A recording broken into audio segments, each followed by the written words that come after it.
My grandfather died the day before I was born. Some tell me that this was a very sad time for my mother because she knew how much her father was looking forward to seeing his grandchild, his first grandchild. But I tell you the truth, I remember my grandfather better than I remember a lot of other people. For when I was in the womb and coming into this world, I saw him as he passed through to the other side. He was happy, so full of love and gratefulness that he had died when he did, because he was able to see and know me, and at the same time place his mark on me. With his mark, I will never be able to forget him or his soul. His consciousness will always be with me. My mother is the only one who believes the story, but I know what I saw. It's not a dream. It's as real to me as anything else in this world, and I'm looking forward to seeing him again when I die. A year before he passed, my grandfather presented a large and filthy cardboard box to his daughter, my mother, filled with manuscript-like documents, all in his handwriting, hundreds of pages. She asked him repeatedly where the story came from. Was it a memoir or fiction? My grandfather would just say with a twinkle in his eye, "It is a story. Some of it is true, and some of it might be true. You decide." She stopped her work when I was born, but began again when I was about 15. I can still hear and see her swearing in Turkish as she desperately tried to discern the depth of the story's truth.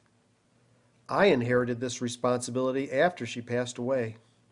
7 years later, here I am with A Perfect Armenian. Tavid Kalusjan, the main character of this book, was born in 1893. Ironically, so was my grandfather. Kerry Tapouzian here, author of A Perfect Armenian. It's January 6th, Armenian Christmas, a perfect day to film our Kickstarter project. So what's the book about? Why'd you write the book?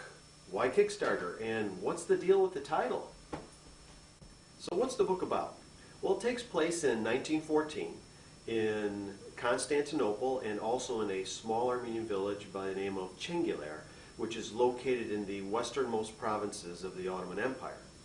The main character is a young Armenian by the name of Tavid Kalusjan, who works in the silk industry because he was trained as a chemist, but he abuses his knowledge to harvest, grow, and sell opium on the black market in Constantinople. The story is a 9-month period in his life, starting in 1914, that portrays his survival, escape, and ultimate domination of his environment. He happens to be a natural-born killer, but he also is full of compassion, rage, and a little bit of hatred. What can I say? Nobody's perfect. I'm not changing the title, though. What's the deal with the title? Is it just for Armenians? Well, no, not really. I mean, you could change the title to A Perfect Italian, A Perfect Jew, Romanian, Afro-American, change the name of the characters, the location and time, and you'd have a book for all ages and all cultures. So why Kickstarter? Well, it's pretty straightforward. What we're trying to do is raise money for the final editing and initial publishing of the book. We've got some great gifts that you can check out on the website, including autographed copies of the book and some Armenian music CDs. If you have more questions or if you'd like to find out more about the book, you can go to our website at aperfectarmenian.com. I'm not some well-known author. I'm not on the New York Times bestseller list, and I'm not being backed by some large publisher. But when you start reading this book, you're not going to be able to put it down. It's addicting. Will you pledge? Thanks for watching.